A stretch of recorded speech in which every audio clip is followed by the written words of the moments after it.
Chapter 61, Betrayal and Choice. You are listening at novelfull.audio.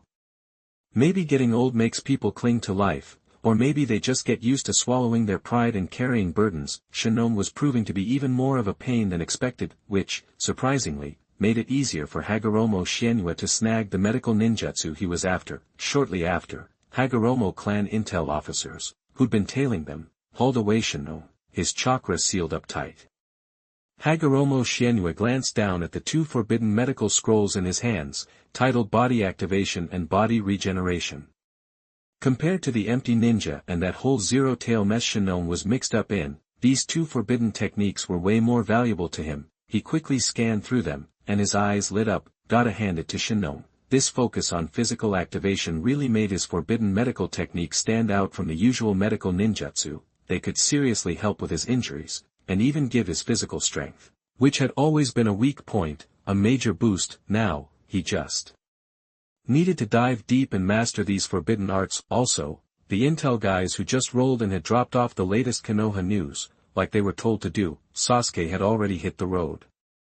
Interesting. Guess we'll see what you decide to do next. Hagoromo Xianyue smirked, glanced towards Konoha, and vanished, heading back to the Valley of the Gods. Rewind a bit. Late that night, after getting his butt kicked by Naruto on the rooftop earlier that day and then being lectured by Orochimaru's personal sound ninja squad, Sasuke was even more dead set on ditching the village, but now he had another option to weigh. Orochimaru. Sasuke touched the curse mark that guy had branded onto his neck. The sound ninjas had said it was a gift from Lord Orochimaru, the key to unlocking greater power. If Hagoromo Xianyue wasn't in the picture, he would have gone to Orochimaru at any cost for revenge, even if he knew the guy was eyeing his body. But now there were two paths, Orochimaru or Hagoromo Xianyue, who to choose. For Sasuke, who was desperate for power, the stronger option was the only option. He didn't need to go by reputation or past achievements. He knew firsthand what was up. Even with his Sharingan, Orochimaru felt weird and powerful, but nothing like the intense, silent pressure he felt from Hagoromo Xianyue. Plus, Orochimaru was practically drooling over his body, while Hagoromo Xianyue didn't seem to give a damn. Sasuke wasn't a complete idiot. Why pick the weaker guy and put himself in even more danger? So, his choice was made. Hagoromo Xianyue it was. Valley of the Gods, here he comes. Without wasting a second, Sasuke threw some stuff in a bag and slipped out of the village, not even bothering to say goodbye. Of course, he ran into Sakura. Sasuke, where are you going so late? Sakura asked, trying to smile as she took in Sasuke's packed bag and determined expression. Back home, Sasuke said coldly. Sakura's hope vanished. She was sharp and observant. After their trip to the tea country and bumping into Hagoromo Xianyue on the road, Sasuke had suddenly decided to take a detour and get some rest, only to sneak off later. She'd had a feeling something was up. After the rooftop brawl at the hospital, she knew Sasuke's personality and couldn't shake the worry. That's why she'd been waiting for him, and just as she'd suspected, Sasuke was about to bail on the village. Sasuke. Sakura, thanks. Sakura pleaded with him, but Sasuke, never one for mushy feelings, didn't budge. He knocked her out with a quick chop and kept moving. He knew leaving the village like this was basically treason, but he didn't care. He knew the sound ninjas were waiting for him outside the village, but he didn't take the obvious route. Instead, he picked the less obvious path to slip away unnoticed. By the time he was gone, the sound ninjas were still cooling their heels near the village gates. Tayuya, growing impatient, snapped, "You think this Sasuke punk's even gonna show?" "Relax, Lord Orochimaru doesn't make mistakes," Kadamaru said with a confident grin. Besides, I saw the hunger in Sasuke's eyes, that burning ambition. He'd never turn down Lord Orochimaru's generosity. Well, an hour later, the grin was starting to crack on Kadamaru's face. "Let's go take a look," Sakan sighed. Everyone agreed. With Konoha spread thin on missions, Orochimaru knew just how to sneak his guys in. The four sound ninjas slipped back in without a hitch. They quietly checked Sasuke's house. After poking around, Sakan said, looking annoyed, "Sasuke's gone." Jirobo grumbled, "So, why didn't he come to us?" Kadamaru narrowed his eyes, examining the map on Sasuke's desk, the one that looked like it had been flipped through 1,000,000 times. There weren't any obvious markings, but he ran his fingers over it, feeling subtle, uneven spots that would be easy to miss. Sasuke left all right, but he wasn't going to Orochimaru-sama, Kadamaru said coldly. Wherever he's going, we need to get him for Lord Orochimaru. Tayuya pulled out her flute, looking murderous. Sakan nodded. If Sasuke's gonna snub Lord Orochimaru like that, then we don't have to play nice. Next time we see him, beating him to a pulp isn't off the table. Breaking his legs is always an option. The 4 sound ninjas didn't stick around.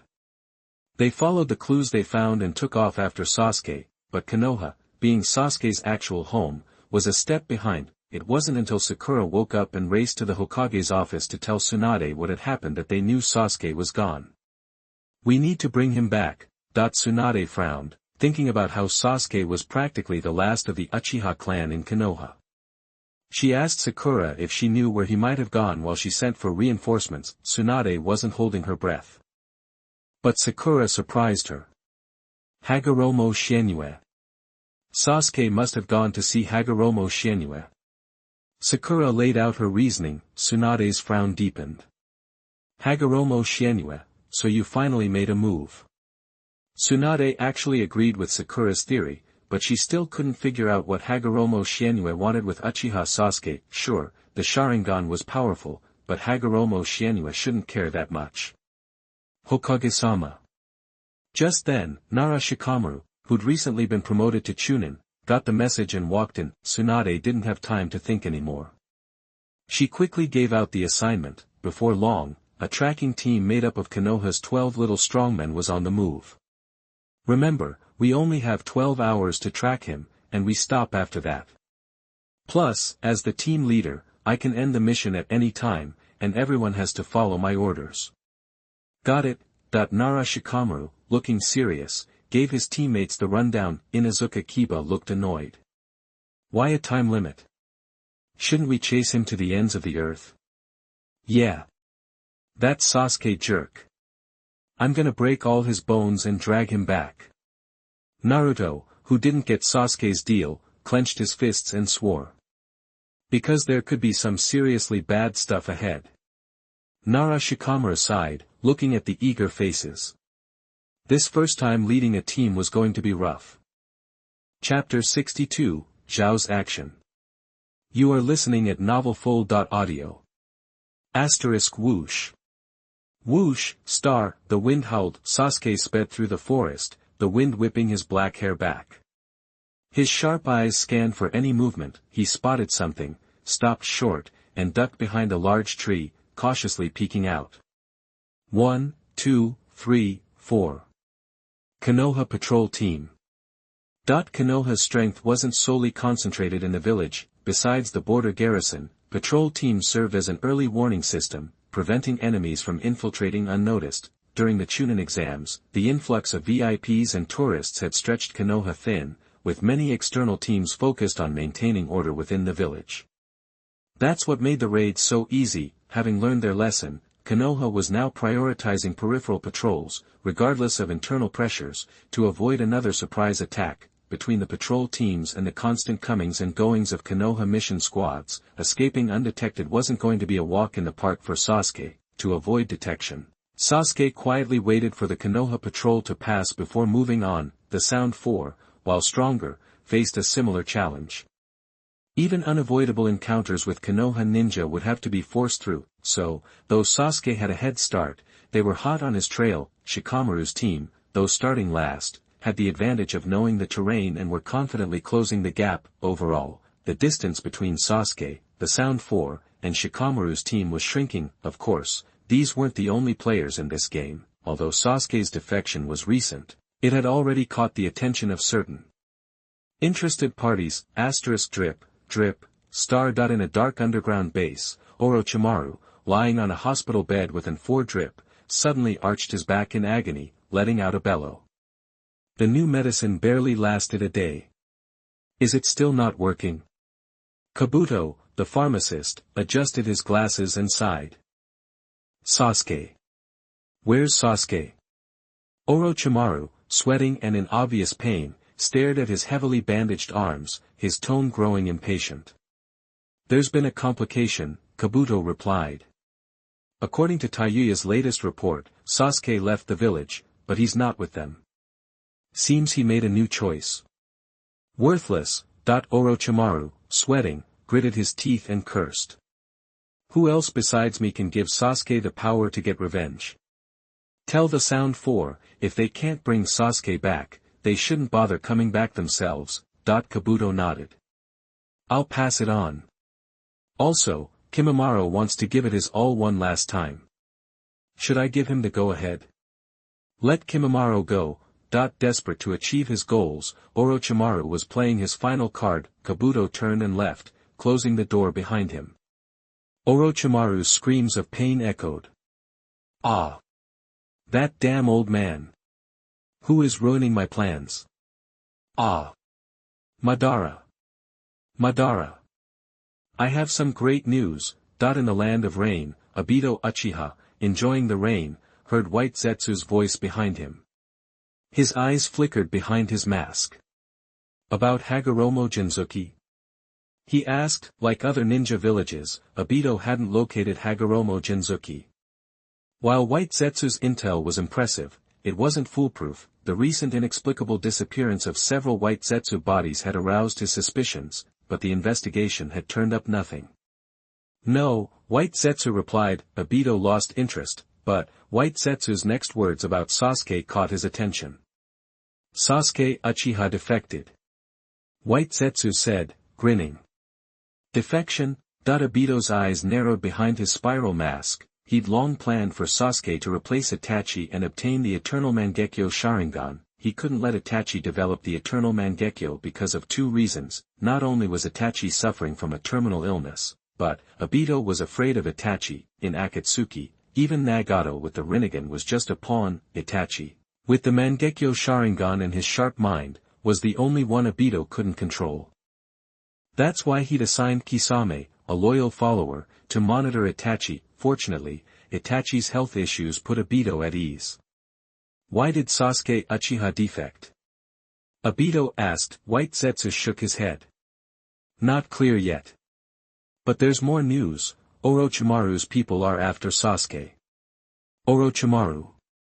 Obito tapped his fingers on the railing. As a rogue ninja, Pain had issued a kill order for Orochimaru. Obito also wanted to eliminate the snake who knew too much about Akatsuki, but the slippery snake had evaded capture. Akatsuki had destroyed several of Orochimaru's bases but couldn't find him. "If I remember correctly, Itachi and Kisame are still in the Land of Fire, right?" Obito asked. "Yes. They're still there after failing to capture the Ninetales. The Land of Fire is huge, after all," White Zetsu said, smiling. "Tell Itachi the news. He'll know what to do. Also, notify Pain," Obito ordered. Obito knew Itachi well and what he would do. This was the perfect chance to sever Orochimaru's tentacles and prevent him from harming Sasuke and ruining his Eternal Mangekyo plan, and, if they could get Orochimaru's location from his subordinates, all the better. Many in Akatsuki wanted him dead, two birds with one stone. Obito thought it was a perfect plan. White Zetsu obeyed and relayed the message. Pain responded quickly. He wouldn't miss the chance to kill Orochimaru. Using the Akatsuki ring's communication system, Pain contacted Itachi and Kisame. Hearing the order, Kisame grinned, showing his shark-like teeth, and looked at Itachi. "Looks like you'll be seeing your dear brother again, Itachi." Itachi calmly put on his hat, the wind chimes ringing softly. "He has never been a target," he said quietly. Chapter 63 Forbidden Medical Techniques. You are listening at novelfull.audio. Godfall Valley. It started. Hagoromo Gengetsu, perched atop the Senju Hashirama statue, glanced towards Konoha. This wasn't unexpected. Generally, people don't blindly follow someone based on a single meeting and a simple promise, but Sasuke's different. Driven by revenge, he didn't care about being used by Orochimaru. If a better goal presented itself, he'd naturally take the risk. Anyone familiar with ninja history would know who to choose between Orochimaru and Hagoromo Gengetsu. Hagoromo Gengetsu quickly looked away and sat cross-legged. He wasn't a babysitter, and had no interest in chasing after Sasuke. Everything depended on Sasuke's luck, or fate. Hagoromo Gengetsu was more concerned with his own issues. He picked up 2 scrolls. They contained the medical forbidden techniques, flesh activation and flesh regeneration, obtained from Shinnon. These flesh-related forbidden techniques were something even Orochimaru coveted, and Hagoromo Gengetsu learned a great deal from them. Now that he had mastered them, he immediately began forming hand seals. Forbidden medical technique, revitalize the flesh. Instantly, Hagoromo Gengetsu felt every cell in his body awaken and surge with energy, his muscles swelling. His speed, strength, and endurance were all enhanced. While these increases were negligible compared to his overall power, that wasn't the main purpose of the technique. Soon, Hagoromo Gengetsu changed hand seals again. Forbidden medical technique, regeneration of the flesh. Now, the activated cells in Hagoromo Gengetsu's body burst with a vibrant green light, and under his control, quickly began repairing his injuries. Before your eyes, the various wounds on Hagoromo Gengetsu's body swelled and healed like inflated balloons, including the deep wound on his chest. Flesh regenerated, bones fused, and skin grew back. After just a few moments, Hagoromo Gengetsu's scarred body had fully recovered, his skin fair and smooth, like a normal person's. Hagoromo Gengetsu stood up, testing it out, and nodded, pleased. Excellent medical forbidden technique. Compared to other medical ninjutsu, the forbidden techniques from Shinnon provided more immediate healing. Of course, as a forbidden technique, it had drawbacks that prevented widespread use. For instance, it required vast amounts of chakra that even Jonin struggled to produce. Also, it demanded a strong physique to withstand the strain. Otherwise, the injury wouldn't heal before the person collapsed from exhaustion. Fortunately, Hagoromo Gengetsu could overcome these limitations. While it's not as seamless as Senju Hashirama's regeneration, which can restore him to perfect condition anytime, anywhere, it's still an excellent recovery method. I have to admit, future generations have some good ideas. Hagoromo Gengetsu, his injuries almost completely healed, sighed. Almost completely. Hagoromo Gengetsu touched his chest. Deep inside, under the influence of the eternal sleep jutsu, Senju Hashirama's immortal chakra remained stubbornly buried, intertwined with his body. After decades, medical forbidden techniques excelled at regenerating flesh and blood, but weren't refined enough to remove immortal chakra. I still need to go to Konoha, Hagoromo Gengetsu thought. If anyone in the ninja world knew Senju Hashirama best, it would be the Konoha elders. And in terms of comprehensive medical ninjutsu, Konoha, always at the forefront, far surpassed Shinnon. Even the other 4 major villages combined wouldn't compare. Besides, removing the immortal chakra is one goal. If I can collect it in the process, it would be a great help to my research into sage arts. Hagoromo Gengetsu was certainly interested in sage arts. Being currently detached from the 3 sacred places, Senju Hashirama's remaining immortal chakra was an ideal research subject. But first, he needed to successfully extract it. The study of chakra and ninjutsu wasn't just about solitary contemplation. In the ninja world, advanced research equipment was essential. As the only experimental material, this was one reason why Hagoromo Gengetsu hadn't used more extreme measures to deal with the immortal chakra within his body. He made up his mind, but the timing wasn't right yet. Hagoromo Gengetsu looked towards Konoha again, and said with curiosity. Now, it depends on where this new wind blows. Bang!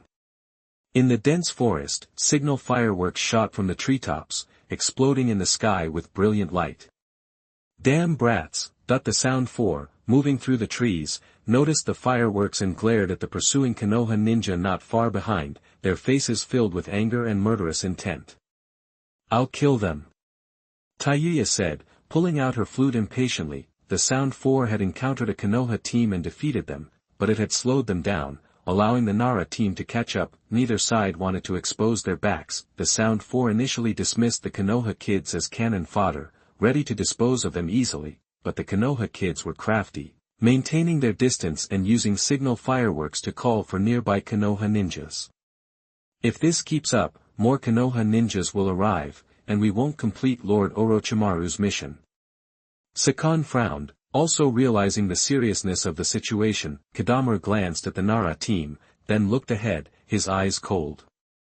Their leader is cautious, and a direct attack won't work. But prey can't escape a spider web. Listen to me.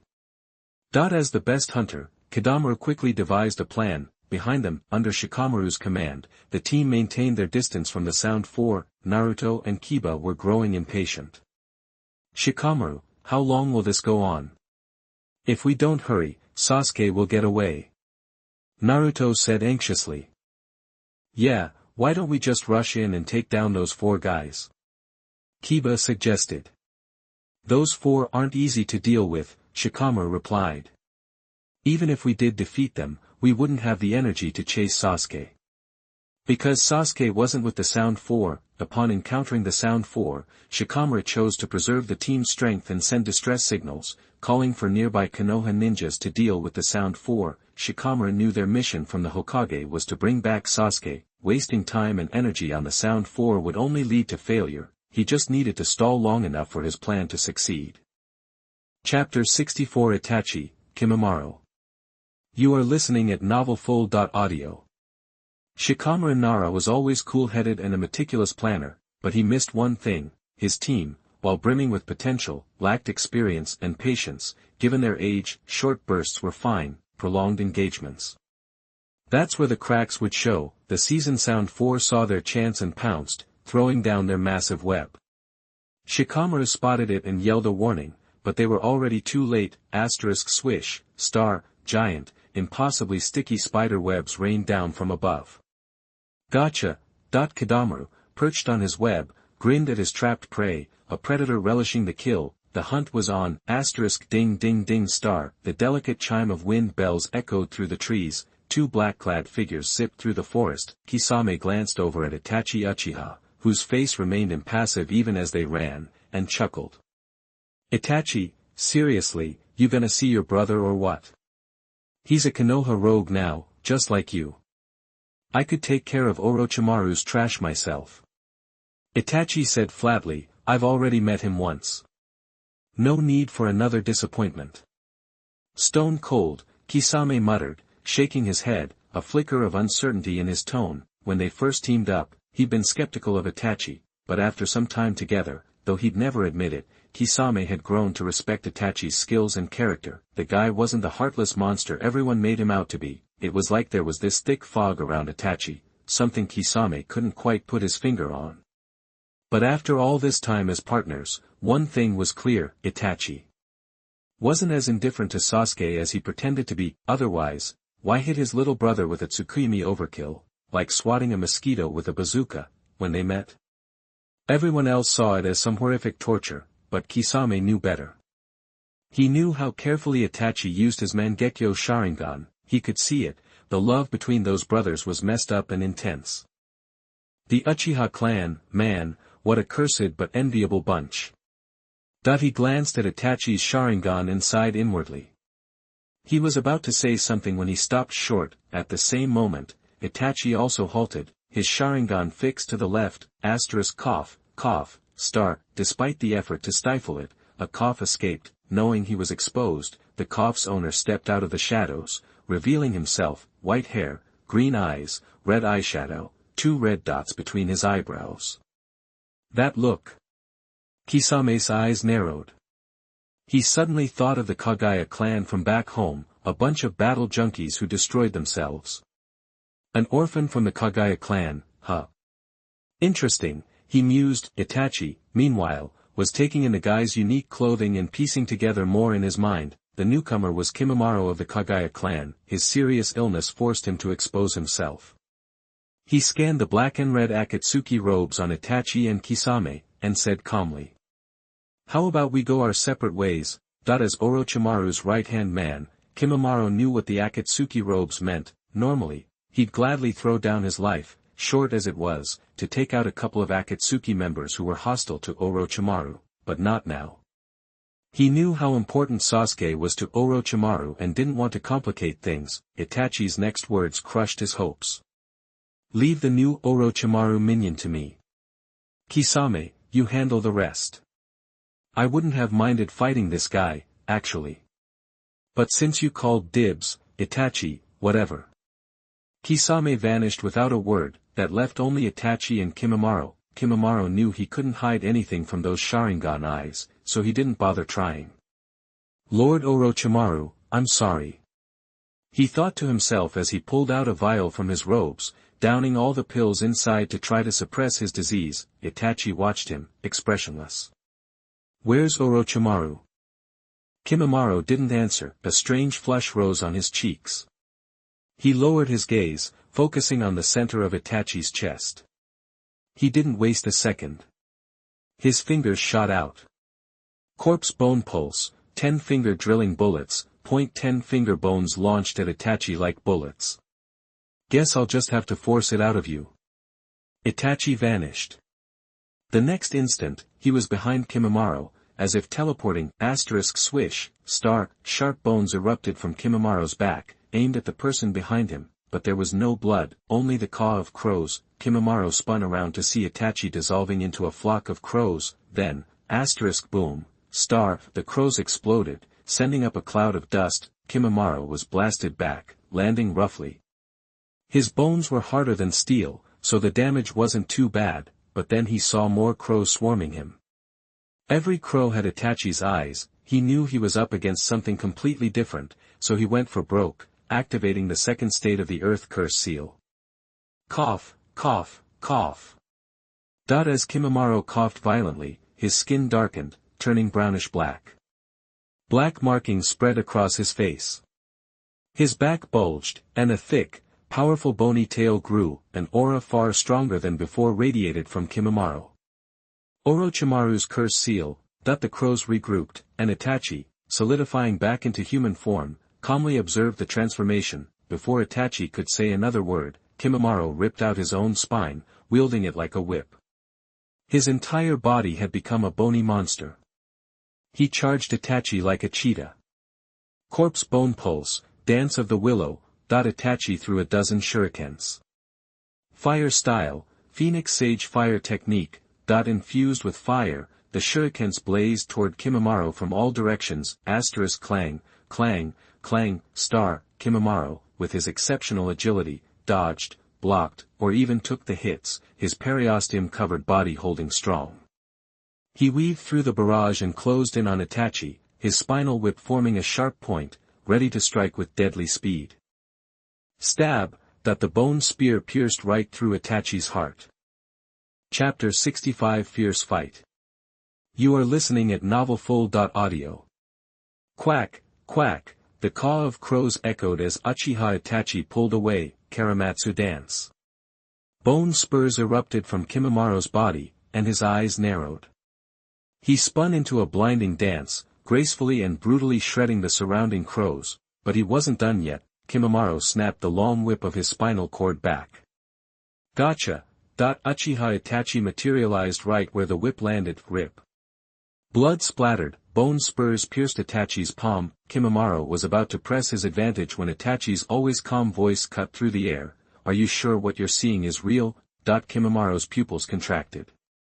He sensed something was wrong and looked up. The clear sky had been replaced with a crimson hue. A pair of menacing Sharingan eyes stared down at him, cold and unforgiving. An illusion? When did he? Kimimaro was baffled. He was sure he hadn't looked into Itachi's eyes. Itachi floated in the air, his uninjured hand touching a ring on the other, and gazed down at Kimimaro. Welcome to my world. Human boulder, with the sound of splintering trees, a Kimichi Choji, amplified by the multi-size technique, transformed into a high-speed, smoke-billowing ball of destruction, hurtling towards the enemy. Scatter! Kidamaru and Taiyuya scrambled out of the way just in time, but a long shadow stretched from Nara Shikamaru's feet to the human boulder. As Shikamaru dashed to the left, the human boulder, which should have kept rolling straight ahead, veered sharply left and slammed into Taiyuya, catching her completely by surprise. Earth style, earth wall. A slab of rock shot from the ground in front of Taiyuya. The human boulder pulverized it, but the remaining force was stopped by the imposing Jirobo. Taiyuya, watch yourself. Jirobo, struggling to restrain the human boulder, still managed to warn her. Taiyuya scoffed, annoyed. If she hadn't wasted chakra on a Konoha team earlier, she wouldn't be having so much trouble with these kids. Everyone, Pile on, that a horde of Naruto clones charged forward, hands at the ready. Tayuya was about to play her flute when Hyuga Niji zipped into striking range. Annoying gentle fist, Tayuya muttered, unwilling to tangle with Niji, and quickly backed off. While the Hyuga clan doesn't have much sway in Konoha, and they rarely get to fight truly powerful opponents, most normal ninjas want to avoid Hyuga ninjas and their gentle fist. Being struck by the gentle fist means not only damage to the chakra network but also internal organ damage. And everyone knows that getting a hole in your gut is worse than getting a hole in your body. Sakon was occupied by Kiba and Akamaru. Seeing Naruto's clone army bearing down, Kadamura steeled himself, channeling chakra. He spewed out small spider webs that blossomed like flowers, ensnaring the rushing Naruto clones one by one. Bang! Bang! Bang! Puffs of smoke filled the battlefield as the clones dispersed. The battle raged on. Although caught off guard by the Sound 4 at first, they were still the Konoha 12, after all. Using pre-arranged emergency tactics, Shikamaru, Niji, Kiba, Choji, and even the usually unreliable Naruto, worked together to quickly turn the tables and engage the Sound 4. With Sasuke gone, they didn't have to worry about the seal container being damaged. As in the original story, this time, the Sound 4 were pulling out all the stops, intent on taking out the Konoha team as quickly as possible before turning their attention to Sasuke. They decided to focus their strength and avoid being picked off one by one. The Shikamaru team, under immense pressure, knew they couldn't split up. That would be suicide. After some fighting, the Sound 4 realized they had underestimated the genin, most of whom weren't even wearing the standard Konoha green vest. This much chakra. Are Konoha's genin all this strong? Watching the Naruto clones attack with renewed fervor, Kadamaru's face twitched. After kicking Akamaru away, Sakon said sternly, no time to waste. Activate the cursed seal. Activating the cursed seal again so soon isn't good for your body, Tayuya said sourly, but despite the comment, the Sound 4 activated the first stage of the cursed seal. Strange black markings spread across their skin. Niji activated his Byakugan, realizing that the Sound 4's chakra, strength, and speed would increase exponentially, and their chakra would turn cold and sinister. He quickly warned, be careful. They've used some kind of secret technique, and their power is far greater than before. It's just like Sasuke back then, Naruto said, recalling the strange black markings that had appeared on Sasuke's body. This is bad. Shikamaru Nara, as team captain, frowned as he assessed the battlefield. The Sound 4's strength exceeded his expectations. Now, all we can do is hope that the ninjas from the nearby villages who saw the distress signal arrive quickly. Otherwise, even if they defeated the Sound 4 here, they wouldn't have the strength left to chase Sasuke. Ha ha ha. Konoha brats, prepare to meet your doom. Jirobo, whose personality seemed to be amplified by the cursed seal, roared arrogantly. Amidst the earth-shaking sound, a more intense battle erupted. 15 minutes later, the Sound 4 entered the second stage of the cursed seal, heedless of the physical damage they were inflicting on themselves. The fight became increasingly difficult, and even Shikamaru, whose team already had seriously injured members, grew grim. Finally, reinforcements arrived. Boom! A huge amount of sand rose from the ground, forming a massive shield that blocked all of the Sound 4's attacks. Could it be? Shikamaru's eyes lit up with surprise. A familiar female voice reached his ears. At Konoha's request, Sand Ninja reinforcements have arrived. Shikamaru turned and saw Temari, Kankuro, and Gaara standing before the team. I didn't expect it would be you guys. Relief washed over him. Temari smiled. Konoha is short on manpower, and the Sand, as an ally, will naturally help. Also, thanks to your distress signal, we avoided a lot of detours. Thanks to Shikamaru's initial delay and his call for help, the Sand Ninja rescue team had arrived much sooner than expected. Shikamaru looked at his teammates, who were seriously injured but alive. For the first time as captain, he finally let go of his worries, but Sasuke, thinking of something, Shikamaru glanced at Naruto, who was still brimming with energy. Chapter 66 Kisame, Look Who I See. You are listening at novelfull.audio. Naruto. Shikamaru checked Naruto over. No injuries, or rather, he healed super fast. Right now, besides the newly arrived Sand Village rescue team, Naruto was the only one still in fighting shape. "What's up, Shikamaru?" Naruto, about to team up with Gaara and the others to take down the Sound Ninja, turned, confused. Shikamaru took a deep breath, scanned the scene, and made a call. "Naruto, you're off the clock here. Head out and find Sasuke, now." Sasuke? Naruto was itching to find Sasuke, but the fight was still on, and he didn't want to ditch his buddies. Shikamaru, reading Naruto's mind, calmly explained, "Don't forget, our mission is to bring Sasuke back. The way things are, me and the rest of the team can't keep up with your speed. Don't sweat the battle here, we got this. This whole mission rides on you. Face it, you're the only one who can talk Sasuke back."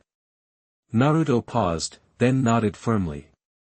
"I'll bring Sasuke back, no matter what." He took off like a shot, racing after Sasuke. Meanwhile, with the Sand Ninja reinforcements, the Sound Four were toast. They could only watch Naruto go. The chase was on. Konoha intelligence figured Sasuke was beelining straight for the Queen of the Valley of the Fallen Gods. Sasuke himself didn't run into a ton of trouble, but dodging Konoha ninja and dealing with his own flagging energy meant he was stopping and starting, way slower than Naruto's tireless, perpetual motion machine pace. Finally, cresting a hill, Sasuke was almost home free when he spotted the Valley of the Fallen Gods. Then, a familiar yell ripped through the air behind him. "Sasuke!" Sasuke frowned and turned to see Naruto, soaked in sweat, charging toward him. Spotting Sasuke, Naruto waved, grinning like a fool. "Sasuke! What do you think you're doing? Come on back." "Idiot!" Sasuke gave Naruto a cold look, turned his back, and kept running. Once he ditched the village, there was no going back. Naruto telling him to come back. Was he supposed to be branded a traitor? The whole ninja game was over. "Sasuke!" Seeing Sasuke ignore him, just staring with that weird look, Naruto balled his fists and yelled with everything he had. "Sasuke! I'm dragging you back, one way or another." The shout spooked a flock of birds. It also caught the ear of a figure in a black cloak with red clouds, passing nearby. That voice sounds familiar. Kisame scratched the muscle on his back and smirked. Interesting. He turned towards the noise, and the shouting just kept coming. "Sasuke! Stop! Why'd you leave the village? I'll break your arms and legs if I have to, but I'm bringing you back." Naruto yelled at Sasuke, hot on his heels. Sasuke didn't say a word, just kept moving. Naruto got angrier by the second. He was about to launch into another lecture when a familiar voice cut him off. Well. Talk about surprises. Look who we have here." Kisame materialized in front of Naruto, sharp grin plastered across his face. "Long time no see, Ninetales brat." Naruto skidded to a halt, eyes narrowed. "It's you." He didn't know the guy's name, but Naruto remembered the face of the guy who tried to kidnap him. If the pervy sage hadn't shown up, he would have been a goner back in Konoha. Plus, this guy had a buddy, and that was Itachi Uchiha. Thinking of the name, Naruto's eyes flicked to Sasuke, not far ahead. At the same time, Sasuke, sensing someone else's presence, looked back and froze solid. He was thinking the same thing as Naruto. Itachi's brother, huh? Too bad Itachi isn't here. Kisame spotted Sasuke too. He gave him a passing glance, shrugged off getting involved in a brotherly dispute, and turned back to Naruto. "The Kyuubi mission isn't the goal right now. But the Kyuubi is a bonus, and since you came gift-wrapped, it'd be a shame to pass it up." Kisame rested Samehada on his shoulder and grinned. "Same question as before, Kyuubi brat. Am I cutting off your hands and dragging you, or are you coming along nice and easy?" Time seemed to warp back to that hotel room doorway. Watching Kisame heft Samehada, Naruto didn't hesitate. He unleashed the Shadow Clone Jutsu. "Don't underestimate me now." Bang, bang, bang, bang. Puffs of white smoke filled the air. Kisame, facing a sea of Naruto clones, looked like he expected it. "Your hand seals are a lot faster than last time. Since that's your answer, then. Operation Ninetales capture, round 2. Kisame lunged forward, and before Naruto's clones could twitch, he was among them, Samehada scything through the air, vaporizing clones left and right. This guy. Watching his clones get shredded without a chance, Naruto felt the pressure crushing him. He glanced at Sasuke's direction. Sasuke had vanished. He took his chance and bailed. Sasuke. Muttering the name, Naruto saw Kisame bearing down on him, and his eyes hardened. He threw out more shadow clones, swarmed by copies again. Kisame shook his head, unconcerned. Useless. You gonna keep fighting? Guess I'll have to get rougher. I'll just chop off your hands and legs. You'll live with the Jinchuriki body. Don't underestimate the Konoha ninja, you bastard. At Naruto's command, the clone army surged at Kisame again. As clones fell, one after another, Naruto suddenly surged forward, sprinting, slamming the glowing blue chakra ball in his hand toward Kisame. Rasengan. Chapter 67 Sharingan, Corpse Veins. You are listening at novelfull.audio. With the Rasengan spinning at top speed, it was about to slam into Kisame, but Samehada, the huge sword, strangely swerved and blocked the attack. The Rasengan connected. It was like activating a giant, ravenous mouth. Naruto could only watch, helpless, as the Rasengan he put so much into was instantly devoured by Samehada, leaving no trace. Samehada says that tasted pretty good. Got any more? Kisame grinned at Naruto. You jerk. Naruto was furious. Fine, I'll just take it myself then. Kisame hefted the bandaged Samehada and brought it down in a heavy strike. Naruto tried to dodge, but his feet were suddenly stuck in place, as if caught in quicksand. Some kind of ninjutsu was holding him fast. Crap. Seeing Samehada about to fall, Naruto felt a wave of despair. *Zaz zap, star, the sound of chirping birds cut through the air. A flash of brilliant blue lightning shot past, aimed straight at Kisame's back. Kisame glanced behind him, surprised, and instantly leaped away. Sasuke.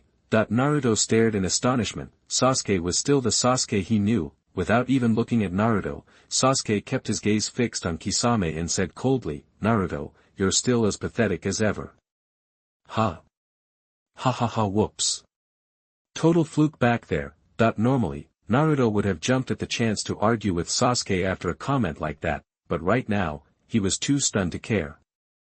Sasuke, you. Naruto was so excited he could barely speak, but Sasuke ignored him, Chidori crackling in his hand. Sasuke's Sharingan, now evolved to 3 tomo, focused icily on Kisame. Steadying himself, Kisame gazed at the familiar Sharingan, and, as if seeing his old partner Itachi, sighed. You've improved a little since the last time we met. Sasuke said nothing. He knew, of course, that his Sharingan had just evolved.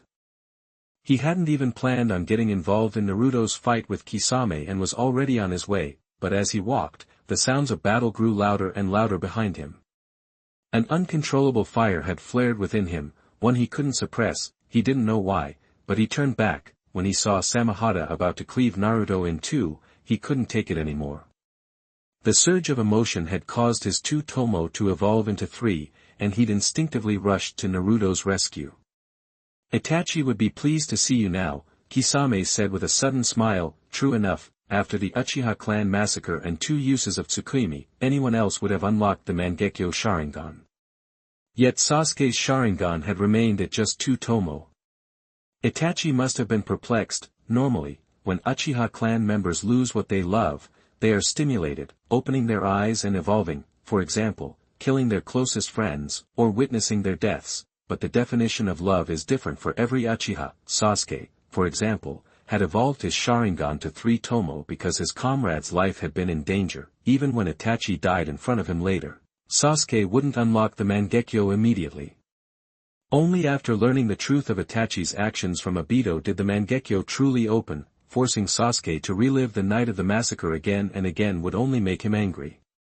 It wouldn't evolve his Sharingan. Only by understanding what true love is could the Sharingan be elevated. Kisame had unintentionally helped Itachi this time.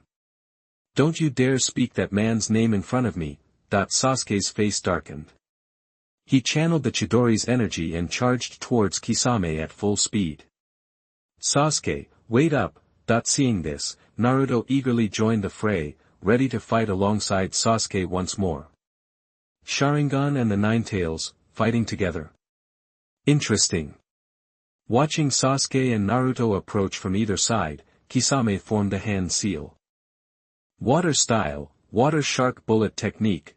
Shark-shaped bullets of water materialized and hurtled towards the pair at incredible speed. Got it. I've got this covered. Under the three-tomo Sharingan, everything around him seemed clear and even slowed down. Sasuke easily evaded the water shark bullet, ignoring Naruto's flailing on the other side, and continued his charge towards Kisame. Just as I expected from a member of the Uchiha clan. But that alone won't be enough. As Itachi's partner, Kisame knew the Sharingan well.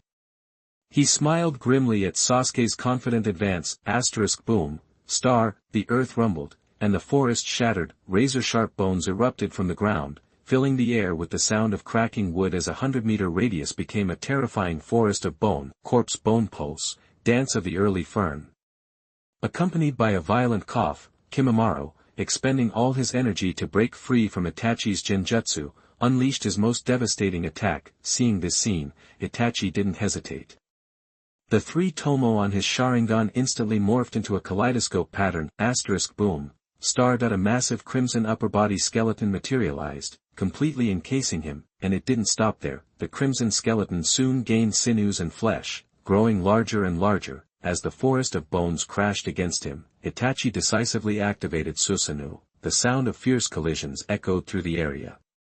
Two famous figures, Shikamaru and Sharingan, were showcasing their full abilities, crack. Suddenly, a fissure appeared in the crimson Susanoo. Itachi looked over to see Kimimaro standing on the bone spur closest to the crack. He clutched a massive, spiraling bone spur, and drove it into the weak point with all his might. Boom, with a shattering noise, the defensive Susanoo was breached. Kimimaro was about to charge in and impale Itachi when Itachi simply stared back, expressionless. There was no need to do anything else. Cough, cough, cough. Kimimaro erupted into a coughing fit, more violent than before, spitting up mouthfuls of black blood. He finally lost his strength, collapsing to the ground with a crash. It's over, Uchiha Itachi said to Kimimaro calmly, retracting Susanoo. Yes, it's over, Kimimaro replied, his earlier composure gone. As he gazed at the sky, beyond the effects of the drug, he had been fighting on sheer willpower, despite his failing body, but everything had its limits. The man before him was too powerful. This was the extent of what he could do. Chapter 68 People with the Same Fate. You are listening at novelfull.audio. Kimimaro had a genetic disease that meant he wouldn't live long. Itachi Uchiha saw the signs from the start. They were so similar. After all, both possessed powerful bloodline limits, both suffered from incurable illnesses, and both were tormented by their own bodies. The only difference was that Itachi could hold on for a few more years, but Kimimaro was at the end of his rope. Approaching Kimimaro, Itachi saw a reflection of his own future in this survivor of the Kages clan, a clan wiped out like his own, and the last remaining user of the corpse bone pulse. Ahem. Kimimaro, barely able to cough, noticed Itachi's presence but paid no mind. I'm sorry, Lord Orochimaru, with that final thought, Kimimaro channeled the last of his chakra, whoosh, blood splattered. A bone spur erupted from Kimimaro's heart, piercing through his chest, and with that, Kages Kimimaro was gone. So you'd rather die than reveal Orochimaru's location? Ahem. Itachi coughed a couple of times, knowing Kimimaro's last act was to protect Orochimaru's secrets and avoid being interrogated. Itachi paused in silence, then placed Kimimaro's body in a deep pit and buried it. Finished, Itachi pulled his hat back down, opened his palms, and a black crow burst forth, spreading its wings and soaring into the distance. Bang. Bang. Bang, the sound of shadow clones exploding echoed through the air, punctuated by the roar of thunder. Kisame easily dealt with the coordinated attacks of Xuaming and Xuaming, pushing them to the brink. Unaware that he was having his moment in the sun, Kisame, having overwhelmed the two ninja bosses of Asura and Indra, no longer felt like playing around. Spotting Sasuke unable to dodge, Kisame kicked him away, then turned his Samehada menacingly towards Naruto. He preferred the Nine-Tails brat to Itachi's little brother. As Naruto braced to dodge, a blur of green shot past him. Leaf Hurricane. A powerful rising kick caught Kisame completely off guard, sending him flying. The attack was accompanied by a youthful, passionate shout. The hidden leaf Sublime Azure Beast has returned. Bushy brows. You're here. Naruto looked up in surprise. It was Rock Lee, recovered from his injuries. Lee glanced back, flashing a thumbs up and a bright white grin. I'm not the only one. Nearby, Sasuke, knocked back by Kisame, saw the scene. His eyes darkened as he looked further afield, then he turned and quickly left without a word. Naruto, oblivious to Sasuke's departure, quickly caught Lee's meaning. Stab. The sound of 1,000 birds chirping echoed like an assassin lying in wait. A blinding light burst forth. As Kisame steadied himself, he sensed a lightning strike, similar to Sasuke's but far more dangerous, hurtling toward him from behind.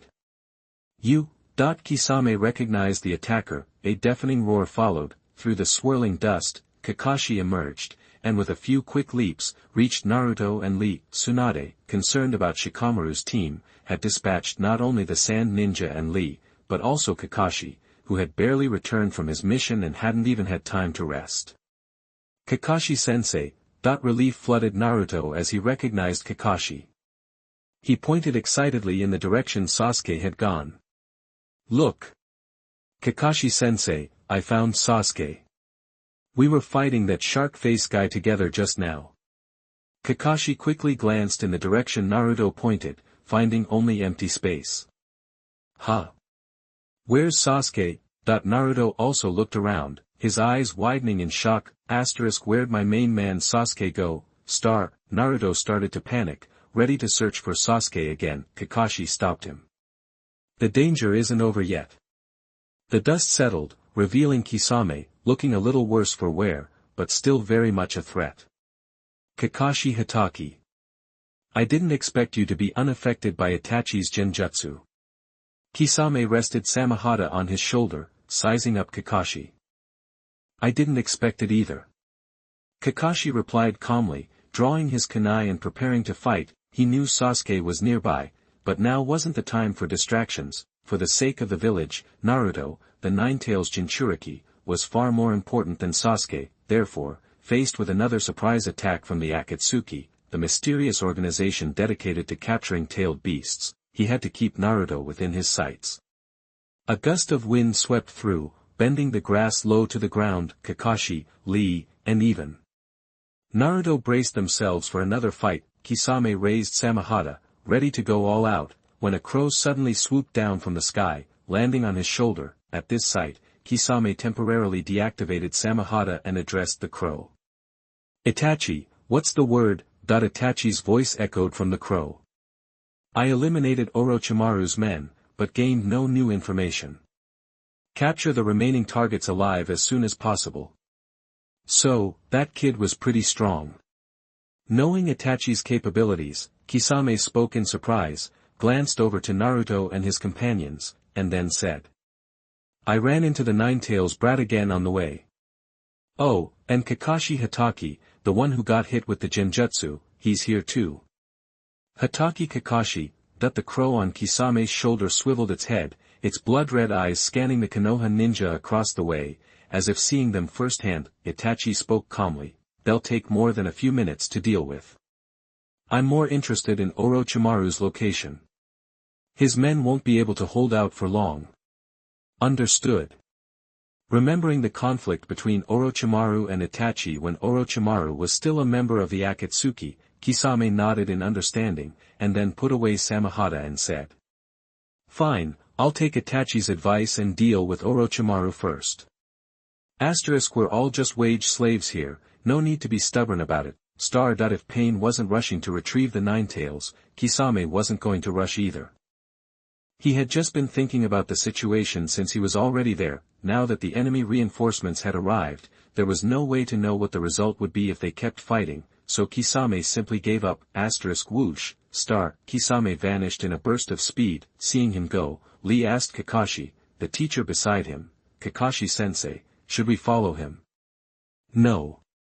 Recalling the crow on Kisame's shoulder, Kakashi shook his head, realizing Itachi was likely nearby. He didn't know why the enemy suddenly stopped and left, but he wanted to avoid further complications. Our mission this time is, before Kakashi could finish, Naruto, finally processing the situation, cried out, Sasuke! And with that, he sprinted off in the direction Sasuke had disappeared. The mission is, that. Kakashi sighed and shook his head, finishing his sentence as he ran after Naruto. Chapter 69, please read on, I will definitely take you back from Yuyi Xuanyue. You are listening at novelfull.audio. Is this Godfall Valley? That with Kisame's help, Sasuke arrived at Godfall Valley without any problems. Looking at the place, which was supposedly a valley carved out of a plain, Sasuke felt a twinge of unease. Xuanyue had offered him a ray of hope when he was desperate, but what if it was all just talk? What if the guy wasn't serious? Was he throwing everything away for nothing? Sasuke clenched his fists, scanned the valley, and spotted something atop the Hashirama Senju statue. He breathed a sigh of relief. At least things hadn't gone completely sideways. With a few quick jumps that would have shamed any rock climber, Sasuke reached the top of the Hashirama statue. The man in front of him seemed even more burdened than the last time they'd met. Remembering the lecture he'd received before, Sasuke said with rare respect, as you can see, I'm here. Hagoromo Xuanyue turned and nodded calmly. You're committed.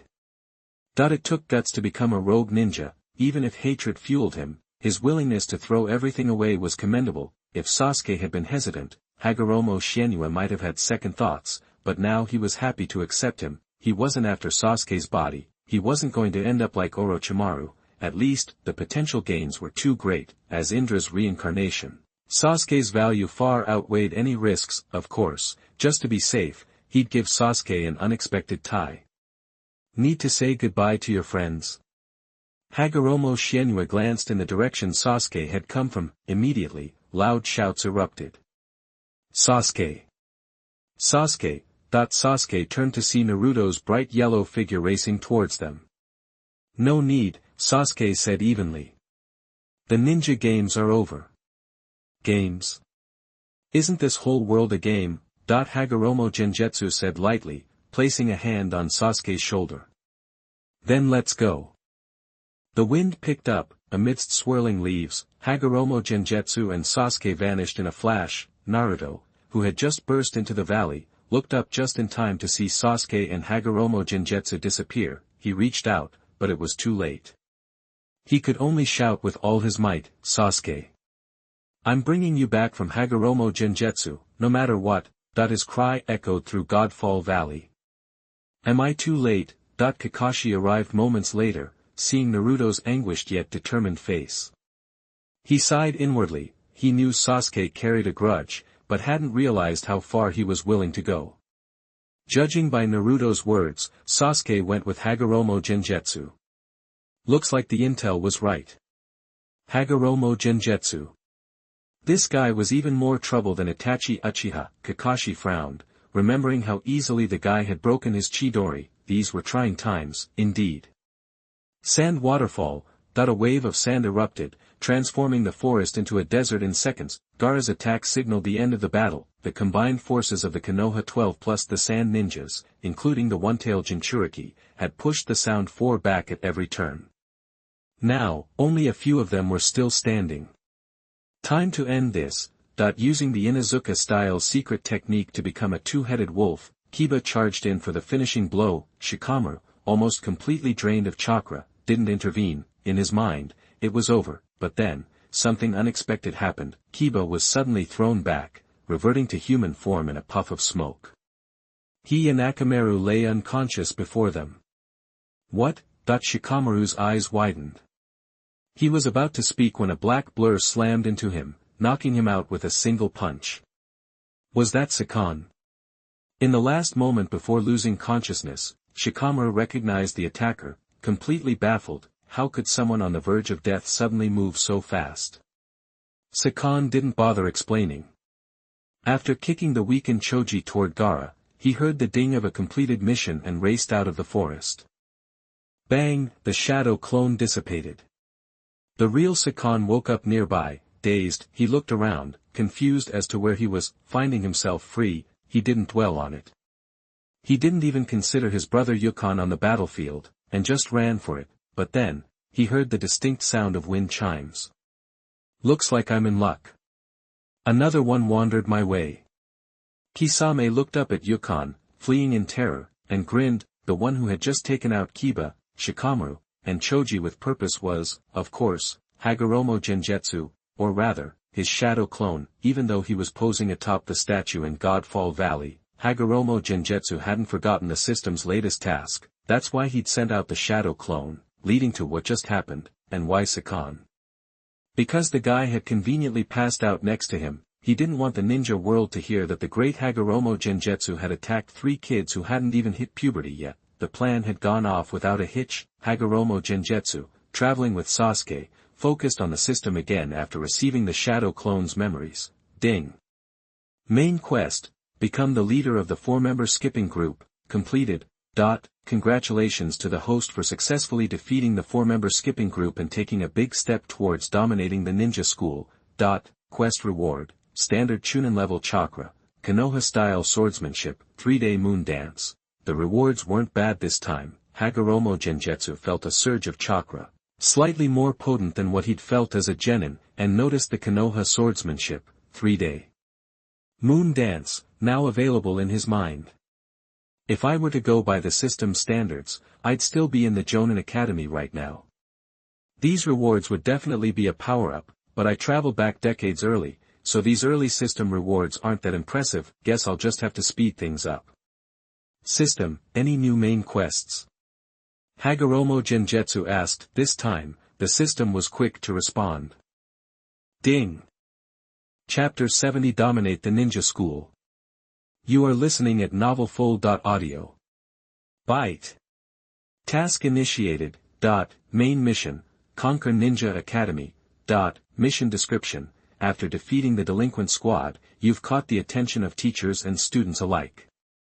Now, only one obstacle remains in your quest to dominate the Ninja Academy, Uchiha Sasuke.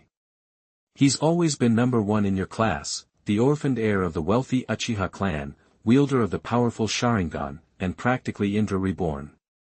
To truly rule the school, you must overthrow Sasuke.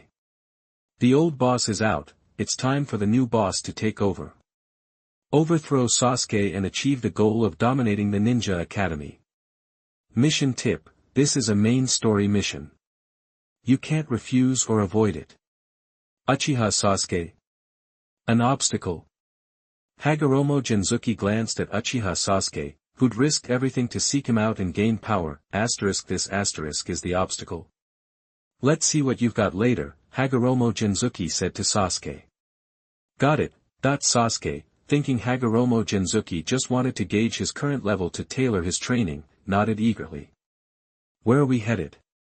He asked, impatient. Hagoromo Xianyue led the way, not bothering to look back. Somewhere special. Itachi, I brought the guy. In the forest, Uchiha Itachi, who'd been staring towards the Valley of the End, heard his partner's voice behind him. He turned around, his expression unreadable. His right hand kept Sakon's head fixed to Kisame's shoulder as he gazed at him, his Sharingan spinning. Soon, Sakon, his eyes glazed over, said happily in the illusion. Lord Orochimaru. We've successfully brought Sasuke back. Uchiha Itachi retracted his hand and said calmly, we know Orochimaru's location now. Relay the information to the leader. Kisame snapped Sakon's neck with a crack and nodded. Soon, Pain received the information via ring communication and passed the news to the closest duo, the artists. Hey Sasori, we found that snake Orochimaru, the one who plays hide-and-seek all day. Deidara waved his arms excitedly. That slimy snake, I'll skin him alive this time. Sasori said, his eyes gleaming with cold fury. Traitors are always more annoying than enemies. Sasori, who pursued eternal art, had always held Orochimaru in contempt. He'd been the most eager in the previous attempts to find him, but Orochimaru hid deep and evaded capture for a long time, so, of course, Sasori was thrilled to finally discover Orochimaru's hideout. "Let's go." "Yeah." Deidara threw his hand out, and the small clay figure instantly grew to enormous size. It scooped up Deidara and Sasori, spread its wings, and soared into the sky, speeding towards Orochimaru's lair. "Ah! Where's Sasuke? Why isn't he here yet?" Orochimaru's pain-filled screams echoed through the underground base. Kabuto Yakushi, constantly monitoring Orochimaru's condition, adjusted his glasses, his face grave. "None of the medications are working. This can't continue.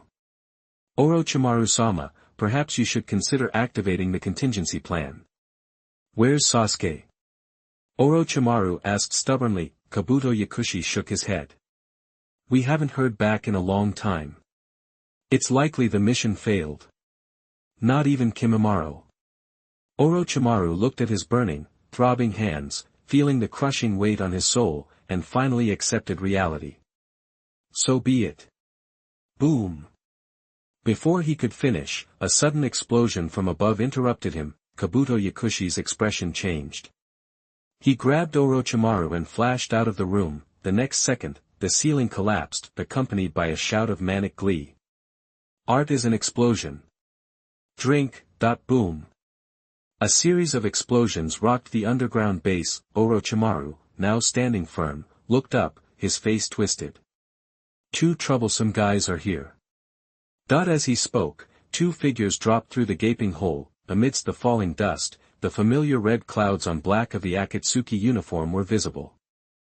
The moment he recognized them, Kabuto Yakushi understood why Orochimaru looked so grim. Deidara placed a hand on his hip and began chewing clay, grinning. "Orochimaru, you organizational traitor, we meet again." "Filthy snake, there's no escaping this time," Sasori said, his voice laced with murderous intent, from within his puppet, Hiriko. "Oh?" Orochimaru smiled coldly, with no time to figure out why Akatsuki had found them now. Orochimaru glanced at Kabuto Yakushi. Kabuto Yakushi nodded, understanding, and prepared for battle. "Orochimaru-sama, do what you need to. Leave this to me." Orochimaru turned and headed deeper into the base without hesitation. "Kill him." Sasori's voice suddenly rang out, accompanied by a hand seal he made, subconscious mind control destruction. A technique to seal the subject's memories by inserting a microscopic needle into the brain's memory center. When released, the needle vanishes, and the memories return. The first time Sasori had seen Kabuto Yakushi, he recognized that this was the spy he planted. Now, he was lifting the seal. Plop. Kabuto Yakushi felt his brain swell, flooded with a torrent of new memories. So that's how it is. Kabuto Yakushi now understood who he truly was. Hearing Sasori's command, he spun around and slammed a palm towards Orochimaru. Orochimaru, in turn, ran deeper into the base, even faster than before, and Orochimaru didn't even bother to look back. Seeing this, Sasori's eyes narrowed, and his expression turned dark. Deidara shrugged, spreading his hands. "I don't know what's going on, but it looks like you got played, Sasori." "Do it." Sasori snapped, never imagining his puppet would betray him. "It's about time." Deidara swung his arm, and a swarm of exploding clay grasshoppers swarmed after Kabuto Yakushi and Orochimaru. "This is a mess. I just hope I can stall them long enough for Orochimaru-sama to successfully transfer his consciousness." Kabuto Yakushi turned around, sighed at the situation, and dedicated himself to the task of holding off the enemy. The fierce battle began. 15 minutes later. Wind style, pressure damage. Magnetic style, gold dust imperial funeral. Under the onslaught of the terrifying gold dust storm, the underground base collapsed with a deafening roar, and Sasori and Deidara leaped out just in time, brushing off the dust. Sasori glared at Orochimaru, who seemed to have just transferred his consciousness, Kabuto Yakushi, who was unconscious and near death, and the two very famous figures, his tone dripping with frustration. "We were still too late.